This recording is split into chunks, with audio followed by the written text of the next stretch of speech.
오늘은 하박국 강해 1장 1절에서 11절의 내용을 강의하도록 하겠습니다. 악인을 통한 징계라는 제목입니다. 자, 주보를 보시면서 제가 하박국의 서에 대해서 간략한 요약을 말씀드리겠습니다. 하박국서의 저자는 하박국입니다. 이 사람은 레위인 찬양대원으로 추측이 됩니다. 기록 시기는요, 유다 멸망 직전에 여호야김 통치 시기가 되겠습니다. BC 612년에서 605년 사이가 되겠습니다. 그럼 이 BC 612년이라는 때는 언제냐 하면은 이 바벨론이 신바벨론을 말합니다. 신바벨론이 갑자기 혜성처럼 떠올라서 이 아수르의 수도 니느웨 성을 무너뜨린 해가 612년이 되겠습니다. 자, 이 바벨론에 대해서 먼저 설명을 드리면 바벨론은 역사적으로 구바벨론과 신바벨론이 있습니다. 구바벨론은 이 당시로부터 1000년 전에 세계를 지배했던 제국입니다. 그런데 함무라비 왕이 죽고 나서 구바벨론이 약소국으로 전락합니다. 아주 작은 나라가 돼서 1000년을 유지하다가 지금 이 시대에, 이 하박국의 시대에 다시 떠올랐습니다. 어떤 세력으로 떠올라서 그 아수르의 그 제국을 무너뜨리는, 아수르의 그 수도 니느웨 성을 무너뜨린 그때가 바로 612년이 되겠습니다. 그때부터 이제 605년은 뭐냐면은 바벨론이 애굽까지 무너뜨려요. 그 아수르와 당시의 또 다른 제국, 세계 최강의 제국이 애굽인데 애굽을 갈그메스 전투에서 무너뜨리고 예루살렘을 공격해서 이 여호야김 왕을 잡아간 때가 바로 605년입니다. 그 사이의 시기에 기록이 되어 있어요. 그럼 이 하박국서의 구조는요, 하박국의 두 가지 질문과 하나님의 두 가지 대답으로 되어 있습니다. 고난에 대해서 두 가지를 묻습니다. 하나님께 두 가지를 질문하는데 그 질문에 대한 하나님의 답이 이렇게 교차적으로 나오는 것이 되겠습니다. 하박국서의 주제는요, 하나님은 고난을 통해서 선을 이루신다는 것입니다. 고난을 통해서 결국은 선을 이루신다. 그러므로 그것을 믿고 고난을 인내해야 한다는 것이 하박국서의 주제가 되겠습니다. 네, 1장 1절로 가보겠습니다. 선지자 하박국이 묵시로 받은 경고라. 묵시라는 것은 하나님의 그 비밀스러운 뜻을 말합니다. 하박국은 기도를 통해서 하나님께 부르짖어서 하나님의 그 비밀스러운 뜻을 알게 됐어요. 그것을 알고 지금 경고하는 거예요. 이 경고라는 것은 하나님의 말씀을 무거운 말씀이라는 뜻입니다. 무거운 말씀. 그러니까 무시해서는 안 된다는 거예요. 이 말씀을 그렇게 가볍게 받아들이지 말고 무겁게 받아들여야 되는 하나님의 말씀이다 라는 그런 말씀이 되겠습니다. 자, 2절에 보시면 여호와여 내가 부르짖어도 주께서 듣지 아니하시니 어느 때까지리까? 내가 강포로 말미암아 외쳐도 주께서 구원하지 아니하시나이다. 이 강포라는 건 폭력입니다. 이 여호야김 왕이 되어서 폭력적으로 나라를 다스렸습니다. 그래서 그 폭력으로 인해서 하박국이 하나님께 간절히 기도했다는 그런 말씀이에요. 그러니까 이건 뭐냐면은 악인을 심판해달라고 하나님께 간절히 기도하는 거예요. 하나님은 왜 악인을 심판하지 않으십니까? 여호야김 왕이요, 악을 행했어요. 그 여호야김 왕의 아버지는 요시야 왕이에요. 요시야 왕은요, 얼마나 선한 왕이냐면은 그 요시야 이전에 그 왕들이 우상숭배로 돌아섰어요. 막 아세라 우상 섬기고 세상 우상 다 가져와서 섬기니까 이 요시야 왕이 종교개혁을 일으켜서 그 우상숭배를 다 타파하고 여호와 신앙을 일으켰던 신앙의 부흥운동을 일으킨 왕입니다. 그런데 이 요시야 왕이 애굽이랑 싸워가지고 전쟁에서 죽어요. 무기토 전쟁에서 죽고 애굽이 그 꼭두각시 왕을 세운 게 바로 이 여호야김인 거예요. 이 요시야의 아들 여호야김을 자신들의 꼭두각시 왕으로 세웁니다. 그런데 이 여호야김 왕은 아버지하고 달랐어요. 아버지가 여호와 신앙으로 종교개혁을 바꿔놨는데 그걸 다시 다 무너뜨리고 다시 우상숭배로 돌아섰습니다. 그러면서 애굽의 보호를 받고 있잖아요. 애굽의 그를 등에 업고 막 폭력을 행했어요. 그럼 이건 뭐냐면은 우리가 타락해서 선으로 돌아섰잖아요. 요시야 왕 때. 그런데 그때 사탄이 또 맹렬하게 공격을 하는 거예요. 요시야 왕을 죽이고 여호야김을 통해서 다시 악으로 이렇게 돌아선다. 그러니까 이 선과 악이 이게 치열하게 싸운다는 것입니다. 우리가 이제 선으로 돌아서려고 할 때 사탄 마귀는 또 그만큼 강하게 또 역사한다는 거예요. 특별히 이 선에서 악으로 돌아설 때 사탄이 크게 역사해요. 왜냐하면 기선을 잡아야 되니까 아주 악독한 일을 하는 것입니다. 그래서 이 여호야김이 굉장히 폭력적으로 백성들을 다스렸다는 것입니다. 그러니까 우리가 이 세상이 치열한 영적 전쟁터라는 걸 알아야 됩니다. 하나님과 사탄이 보이지 않지만 치열하게 싸우고 있어요. 그러니까 우리가 이제 막 타락해서 돌아서서 하나님의 뜻대로 살 때 사탄이 공격해서 큰 고난을 당하게 돼요. 여호야김 통해서 막 큰 고난을 줬잖아요. 그런데 그거를 견뎌야 돼요. 그걸 견디고 계속적으로 그 고난을 견디면서 가야지만 하나님께로 갈 수 있는 거예요. 그래서 일단 이게 유다가 타락하지 않고 하나님만 계속 믿었으면 이런 일이 없잖아요. 근데 유다가 하나님을 버리고 세상 우상으로 갔다가 다시 돌아서니까 이렇게 힘든 일이 일어나는 것입니다. 그래서 우리가 이 타락하는 걸 굉장히 조심해야 돼요. 그러니까 영적인 세계에도 마찬가지예요. 깡패 조직에 한번 들어가잖아요. 그럼 거기서 나오려면 무서운 대가를 치러야 돼요. 집단적으로 맞아야 되는 거예요. 깡패한테 맞는 그 고통을 통해서만 나올 수 있는 거예요. 그러니까 한번 일단 타락하면은 타락해서 하나님께로 돌아오려고 할 때 그렇게 사탄 마귀가 많은 공격을 한다는 것입니다. 근데 그걸 견뎌야 된다는 거예요. 그래도 견디고 그 고통을 참아야 했고 하나님께로 가야 된다는 그런 말씀입니다. 자, 3절입니다. 그러니까 이제 어찌하여 내게 죄악을 보게 하시며 폐역을 눈으로 보게 하시나이까. 폭력적인 일들이 많이 일어났습니다. 이 겁탈과 강포도 다 폭력입니다. 그 사회 곳곳에 폭력이 일어나요. 왜냐하면 여호야김 왕이 악해요. 그럼 왕이 악하면은 백성들도 다 따라서 악을 행해요. 그렇게 해서 이 사회 전체의 악이 다 퍼지는 거예요. 그러면서 변론과 분쟁이 일어났나이다. 이건 뭐냐면은 이 여호야김 악한 왕을 편드는 사람들이 있고 또 다시 그 선한 왕 요시야 왕처럼 다시 여호와 신앙으로 돌아가야 된다. 이런 식으로 또 의견이 나눠져가지고 막 이제 분열이 일어났다는 그런 말씀이에요. 그러니까 이제 다 이제 나라 안에 공의가 다 무너졌어요. 4절에 보면 악인이 의인을 애워쌌다고 되어 있어요. 그 왕이 악하니까 악인이 엄청나게 많아지는 거예요. 의인은 정말 소수예요. 하나님의 뜻대로 살려는 사람은 소수여서 악인들에게 둘러싸여 사니까 얼마나 힘들겠습니까? 모든 게 무너졌어요. 하나님의 나라가 모든 게 무너진 거예요. 지금 유다가. 그러니까 너무나 힘들어가지고 하박국이 하나님 저 여호야김 왕 악한 왕 좀 심판해 주옵소서 간절히 기도하는데 하나님은 계속 침묵하시는 거예요. 심판이 일어나지 않아요. 그러니까 얼마나 힘들었겠습니까? 그럼 그 정도까지 되면은 다 기도를 포기해요. 하나님은 기도를 안 들어주시는구나. 하나님은 기도해도 소용이 없구나. 이런 식으로 기도를 포기하는데 하박국은 거기서 포기하지 않고 계속 기도한 거예요. 그래서 드디어 5절에서 여호와께서 이르시되 드디어 하나님의 응답을 받아냅니다.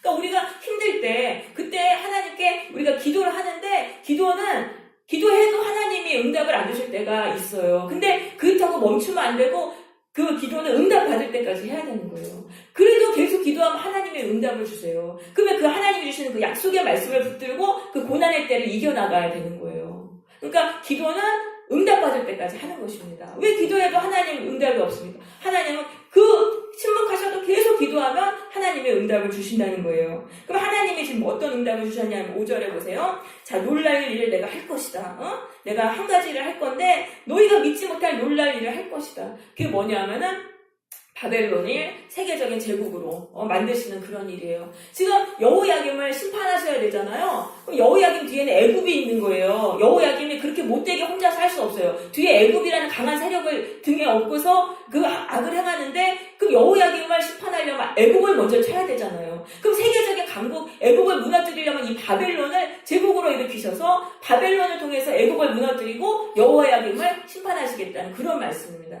그래서 그 당시에 이제 신바벨론이 니느웨를 무너뜨렸지만 그래도 약한 세력이었어요. 설마 애국까지 무너뜨리려면 아무도 생각을 못했어요. 근데 하나님은 그 일을 하신 거예요. 그래서 BC 605년에 갈그미스라는 곳에서 애국이랑 바벨론이 전쟁을 합니다. 근데 바벨론이 애국을 꺾어요. 그렇게 해가지고 결국은 바벨론이 그 여호야김을 이제 잡아갑니다. 그러니까 하나님이 그렇게 이제 심판을 하신 것이죠. 자, 그래서 이 사건을 보았을 때 우리가 이제 두 가지 관점으로 볼 수 있어요. 먼저 하박국의 관점으로 이것을 본다면은, 자, 우리가 하나님의 뜻대로 살려고 할 때, 우리가 타락해서 돌아서서 하나님의 뜻대로 살려고 할 때 악인들이 벌떼같이 달려들어서 공격을 해요. 그래서 고난을 당합니다. 근데 이때 하나님께 간절히 기도해야 되는 거예요. 하박국이 그랬던 것처럼. 근데 간절히 기도하면 결국은 하나님의 음성을 들어요. 하나님의 응답은 악을 심판하신다는 거예요. 거의 그래요. 그러면 그 약속의 말씀을 붙잡고 고난의 때를 인내해야 한다는 말입니다. 그렇게 하지 않고 악에게 굴복해버리면 안 돼요. 그럼 계속 악에게 질질 끌려다니면서 사는 거예요. 계속 힘들어도 하나님께 기도하면서 악에게 굴복하지 말고 하나님의 응답을, 약속의 말씀을 받아야 돼요. 악인을 심판한다는 그 말씀을 붙들고 고난의 때를 징계를 견뎌야 된다는 말씀입니다. 자, 그 다음에 우리가 이거를 여로보암의 관점에서 볼 수가 있습니다. 우리도 여로보암 같이 될 수 있어요. 여로보암 하나님의 백성이었지만 세상 우상으로 돌아서서 악을 행했잖아요. 우리도 얼마든지 그럴 수 있어요. 교회를 다니고 하나님의 자녀라고 하지만 세상 우상 섬기면서 악을 행할 수 있다는 거예요. 그럼 하나님은 반드시 심판하신다는 거예요. 하나님은 회개의 기회를 주시지만은 결국에는 심판하신다.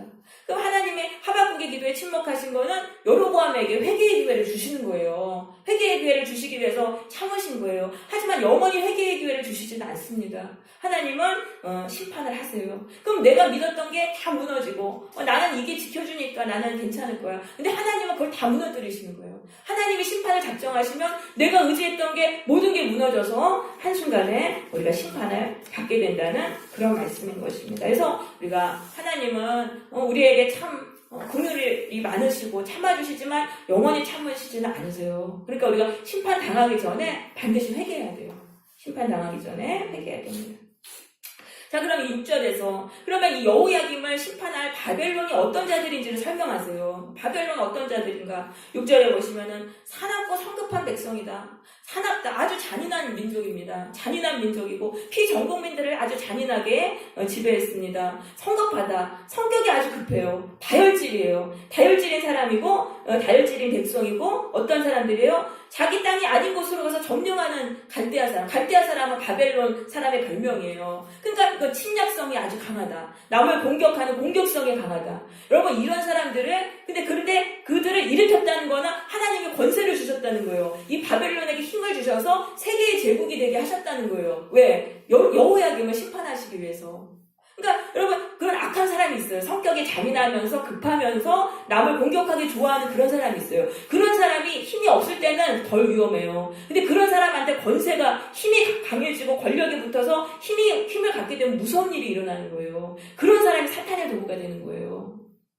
근데 이 바벨론 사람은 어떤 사람이 7절에 보시면은 자, 그들은 두렵고 무서우며 당당함과 위험이 자기에게서 나오며 자, 여기 보면은 이제 원어에서는 어떻게 되어 있냐면 이런 말이 들어가 있어요. 그들은 자신을 율법의 기준으로 삼는 자들이다. 그런 말이 그 원어에 들어가 있어요. 이 바벨론은 자기를 율법의 기준으로 삼는다. 자기가 법인 거예요. 자기한테 좋은 게 그냥 법인 거예요. 옳고 그른 게 없어요. 그런 자들인데 그런 자들, 그러니까 불신자들이 그런 거예요. 불신자들은 하나님을 안 믿잖아요. 그러니까 내가 좋은 대로 막 하는 거예요. 내가 법인 거예요. 그런 사람들인데 이 사람들은 당당함이 자기에게서 나온다. 그러니까 뭐예요? 자기가 강해질 때 거기서 당당함을 나오는 거예요. 그러니까 내가 당당하게 살려면 어떻게 해야 돼요? 이 사람들은 자기의 힘만 추구하는 거예요. 내가 강해지고 내가 세지고 연약한 사람 짓밟고 이러다 살아가는 자들이 바로 바벨론 사람들인 것입니다.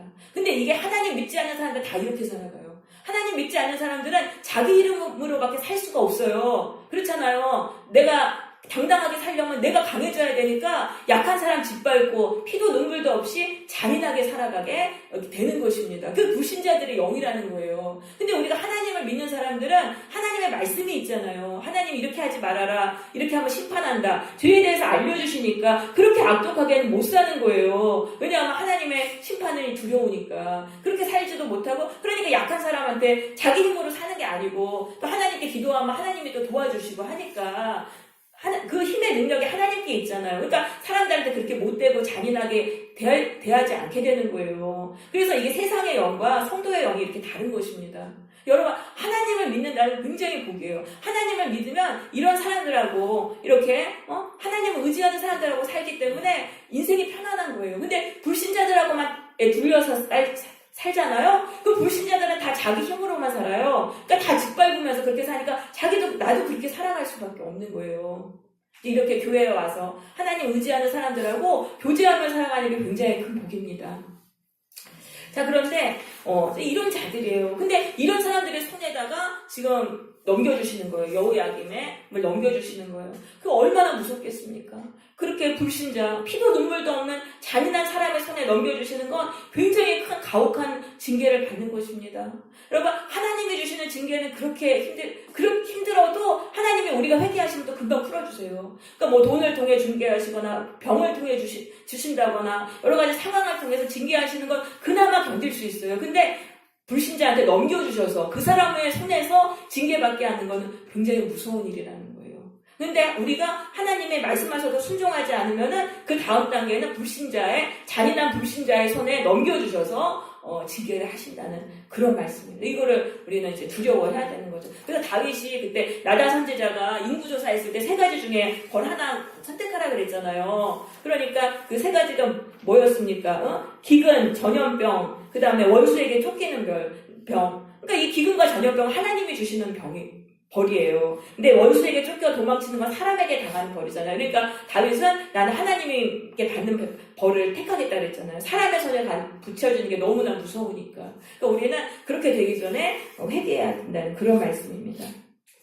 자, 그래서 여호야김을 바벨론의 손에 넘겨주겠다라고 말씀하세요. 그래서 8절에 그들의 군마는 표범보다 빠르며 매우 사납고 그 다음에 아주 신속하게 와가지고 이렇게 다 이제 침략해 가리라. 그래서 9절에 보세요. 그들이 강포를 행하러 와서 사람들을 다 잡아가리라. 이 강포는 폭력이잖아요. 자, 여호야김 왕이 폭력을 행했어요. 강포를 행했어요. 그러니까 하나님은 강포를 행하는 바벨론에 데려와서 여호야김을 징계하시는 거예요. 그럼 하나님은 사람을 벌하실 때 어떻게 벌하시냐면은 내가 행한 행위대로 갚아주시는데 내가 지은 죄랑 똑같은 죄를 짓는 사람을 데려오셔서 그 사람한테 그 죄로 인해서 고통당하게 하셔서 벌을 내리시는 거예요.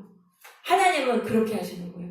그러면서 네가 다른 사람에게 폭력을 행한 그 죄가 얼마나 악한 죄인지를 그 사람에게 똑같은 죄를 당하면서 고통당하는 걸 통해서 회개하게 하시는 것입니다. 그래서 내가 지은 죄를 내가 다른 사람을 통해서 그대로 받는 거예요. 그거를 우리가 아셔야 돼요. 그래서 나를 고통스럽게 만드는 사람이 있어요. 그 사람의 죄로 인해 내가 고통을 당할 때 그 죄가 바로 내 죄라는 걸 아셔야 돼요. 하나님은 그런 식으로 해서 우리를 징계하시는 거예요. 내 안에 있는 죄를 다른 사람, 똑같이 나랑 똑같은 죄 짓는 사람을 통해서 징계하시는 거예요. 그래서 그렇게 징계를 받을 때 그때 내 모습을 봐야 돼요. 저 사람을 거울로 해서 저기 내 모습이 있구나. 그걸 보면서 그 죄를 내가 회개하면은 하나님이 징계해서 빨리 풀어주세요. 왜냐하면 징계의 목적은 죄를 버리게 하는 거예요. 근데 거기서 내 죄는 안 보이고 이 사람만 욕하고 미워하고 하나님만 원망하면 징계가 떠나지 않아요. 그래서 내 모습을 봐야 돼요. 그 사람의 모습을 통해서, 나 괴롭히는 사람의 모습을 통해서. 근데 그 사람의 죄가 안 보이는 이유가 있어요. 왜 안 보이냐면은 위선을 하면 안 보여요. 내가 나를 위선하면은 내가 다른 사람만 속이는 게 아니라 나도 속아 넘어가요. 내가 훌륭한 사람, 내가 좋은 사람이라고 내가 스스로 속는 거예요. 그러니까 그 사람을 봐도 내 모습이 안 보이는 거예요. 나는 그냥 좋은 사람으로 내가 알고 있으니까. 그래서 먼저 위선을 깨야 되는 거예요. 위선이 굉장히 무서운 거예요. 그래서 위선은 언제 깨지냐면은 내 죄를 막 고백할 때, 내가 죄인인 것 같지 않아도 그냥 다 고백하는 거예요. 하나님, 내가 이 죄도 죄였고 이 죄도 죄였고 생각나는 죄 다 고백하고 그때 소리 내서 큰 소리로 고백해야 돼요. 그걸 내 귓구멍으로 들어야 돼요. 내 귀를 이렇게 딱 들을 때 거기서 나가 좋은 사람이 아니구나 하면서 위선이 거기서 깨진다는 거예요. 그래서 위선이 깨지면은 이 다른 사람의 모습을 통해서 내 모습을 봅니다. 나의 죄악을 보면서 거기서 그 죄를 붙들고 예수님의 보혈로 이 죄 씻어주세요, 고쳐주세요 기도하면 우리가 그 죄에서 씻김을 받습니다. 그래서 교회에서 자꾸 회개하라고 하는 거예요. 회개해야 돼요. 날마다. 남을 욕하는 그 나를 괴롭히는 그 사람의 죄가 바로 내 모습이라는 게 딱 보여야 돼요. 그래서 날마다 우리가 죄를 회개해야 되는 것입니다. 네. 자, 그 다음에 10절 보세요. 왕들을 멸시하며 방백을 조소하며 모든 견고한 성읍을 비웃고 흉벽을 쌓아 그것을 점령할 것이라. 지금 바벨론이 얼마나 교만한지 여기 딱 나와 있잖아요. 바벨론은 무지 막 교만한 모습으로 정복을 하는 거예요. 왜냐하면 바벨론은 몰라요. 하나님이 자기들에게 힘을 주셨다는 걸 몰라요. 이 여로보암을 징계하기 위해서 바벨론에게 힘을 주신 분이 하나님이라는 걸 몰라요. 자기 힘으로 이렇게 강해졌다고 생각하니까 이렇게 교만한 거예요. 그러면서 11절 그들이 자기들의 힘을 자기의 힘으로 삼아서 신으로 삼아가지고 그러니까 하나님을 모르는 거죠. 하나님이 힘을 주셨는데 그 힘을 신으로 삼는 거예요. 그러면서 바람같이 급히 몰아 지나치게 행하여 범죄하리라. 지나치게 폭력을 행하리라. 그 결과 어떻게 되겠어요? 하나님께 심판받는 거죠. 하나님이 도구로 바벨론을 사용하셨는데 이게 교만해져가지고 잘 나간다고 교만해져가지고 하니까 하나님이 바벨론을 심판하시는 것입니다. 그래서 이제 바벨론이요, 이제 바사에 의해서 또 금방 멸망을 합니다. 이 제국이 된 지 몇십 년 안에 멸망을 하게 됩니다. 자, 그래서 잘 나갈 때 하나님이 잘 나게 해주실 때가 있어요. 우리에게 힘을 주시. 그럴 때 교만해지면 안 돼요. 그러면 이 바벨론처럼 한순간에 망하는 거예요. 내가 잘나서 그런 줄 알고 하나님이 그렇게 해주신 건데 내가 잘나서 그런 줄 알고 교만해져서 악을 행하면은 하나님의 한순간에 모든 것을 파멸시키신다는 것을 우리가 알아야 되겠습니다. 근데 그렇게 해서 이제 바벨론이 멸망을 해요. 그렇게 해서 유다는 다시 포로에서 돌아오게 됩니다. 근데 하나님이 그 전에 예레미야 선지자를 통해서 70년 동안 징계를 받으리라. 이 징계의 기간을 정하셨는데 정말 70년이 차니까 딱 돌아오게 되는 거예요. 그러니까 하나님이 정하신 그 징계의 기간이 차면은 저절로 풀려난다. 여러분, 하나님께 징계받을 때 우리는 너무 고통스럽습니다. 근데 하나님이 정하신 징계의 기간이 있는 거예요. 영원히 받는 게 아니에요. 그 징계의 기간을 우리는 견뎌야 돼요. 그래서 그걸 채워야 돼요. 그럼 징계를 피하려고 하지 말고 그럼 저절로 징계에서 풀려나는 거예요. 근데 징계를 받다가 한 반 받았어요. 너무 힘들어서 그거 다 뛰쳐나왔어요. 그럼 다시 처음부터 다시 받아야 되는 거예요. 다시 징계의 기간이 더 많이 견뎌야 되는 거예요. 그러니까 징계에서 나오지 말고 그거를 계속적으로 우리가 받으면은 저절로 풀려납니다. 그럼 하나님이 징계에서 풀어주실 걸 왜 그렇게 징계를 주셨냐? 징계를 통해서 우리의 죄를 고치기 위해서. 여로보암이 너무 하나님의 백성인데 너무 못되게 사니까 하나님이 징계를 통해서 고치시려고 하나님의 백성답게 고치시려고 징계를 하신 거예요. 그래서 징계는요 하나님의 사랑의 배예요. 우리가 참 세상 우상에 미혹되면은 하나님이 아무리 말씀하셔도 우리가 세상 우상 섬기고 교회 다니면서 세상 우상 섬기고 세상 사람처럼 악하게 살아갑니다. 그럼 말로는 해도 소용이 없잖아요. 그럼 하나님은 당신의 백성을 고치시는 거예요. 죄에서 고치시기 위해서 그 고통스러운 징계를 거하시는 것입니다. 그래서 징계의 고통을 받으면 징계의 매를 맞으면 고통스러우니까 거기서는 죄를 버리고 하나님의 백성답게 고침을 받게 되는 거예요. 그래서 징계는 하나님께서 우리를 사랑해서 주시는 사랑의 매인 것입니다. 우리 주보에 있는 말씀을 같이 읽겠습니다. 히브리서 12장 6절에서 13절 주보에 있는 말씀 한 목소리로 읽습니다. 시작. 주께서 그 사랑하신 자를 지켜주시고 그가 하나님은 아들마다 지키게 하시노라하였으니 너희가 참으로 징계를 받기 하라. 하나님의 아들과 같이 너희를 도우시나니 번치지 아버지가 지켜지지 않는 안식이요 무릇 지키다가 당신은 죄는 조사하고 있지 않고 오나 후에 그 말미암아 연단당한 자들은 의와 평강의 열매를 맺는다. 그러므로 피곤한 손과 연약한 무릎을 일으켜 세우고 너희 발을 위하여 고든 길을 만들어 전을 다녀오려 어그러지지 않고 고침을 받게 하라. 네, 자, 주님은 사랑하시는 자녀를 징계하신다는 거예요. 그래서 그 징계를 참으라는 거예요. 징계를 참아야 된다. 징계를 참아야 된다. 하나님이 사랑해 주신 사랑의 매니까 징계의 고통을 참으라는 거예요. 그러면서 그걸 참으면 어떻게 됩니까? 11절. 그로 말미암아 연단이 일어난다는 거예요. 우리 안에서 죄가 빠져나간다는 거예요. 우리가 매를 맞으면은 거기서 너무 고통스러우니까 거기서 막 견디기 힘든 그 고통 속에서 거기서 우리 안에 있는 죄가 빠져나간다는 거예요. 연단이 일어나서 어떤 결과가 나갑니까? 의의 열매를 맺습니다. 죄를 버리게 되는 거예요. 죄를 버리면 의롭게 살아가니까 의의 열매를 맺게 되는 거예요. 근데 평강의 열매를 맺는다는 거는 징계는 저절로 떠나간다는 거예요. 하나님이 왜 징계를 하세요? 우리를 죄에서 고치시기 위해서. 우리가 근데 죄를 버리면은 징계는 저절로 떠나가서 평강의 열매를 맺게 된다는 것입니다. 그러므로 징계받을 때 그 징계의 고통에서 얼마나 힘들어요. 그럴 때 그 피곤한 손과 연약한 무릎을 일으켜 세워서 기도하라는 거예요. 무엇을 위해 기도하냐? 내 안에 있는 더러운 죄를 고침받게 해달라고, 고쳐달라고 계속적으로 그렇게 기도하라라는 그런 말씀인 것입니다. 그래서 우리가 이 징계의 고통은 속에서 우리는 간절히 나의 죄를 회개해야 됩니다. 나를 괴롭히는 그 사람의 그 죄를 통해서 나의 모습을 보고 내 죄를 회개해야 돼요. 그러면은 그 고통 속에서 죄를 회개하고 막 기도하면은요, 정말 죄에서 빨리 고침받아요. 우리가. 그렇게 돼 있어요. 매를 맞으면은 거기서 고침을 받는 것입니다. 지금 징계의 고통을 당하고 계시지는 않습니까? 하나님을 원망하지 마시고 이번 기회를 통해서 내가 나의 죄를 고치는 그런 귀한 기회로 삼으시기를 바랍니다. 내가 버릴 수 없었던 그 죄 어떻게 버리겠어요? 어떻게 수십 년 그렇게 살아왔는데 그런데 그 죄가 징계의 고통 속에서 거기서 고쳐지게 되는 것입니다. 그래서 징계는 떠나가고 죄에서 고침받고 기쁨의 인생이 될 것입니다. 하나님은 다시 놀라운 복과 기쁨으로 우리를 충만케 하실 것입니다. 이것을 믿고 징계의 고통 속에서 죄를 회개하는 성도들이 되시기를 바랍니다. 네, 우리 같이 찬양하고 또 기도하도록 하겠습니다.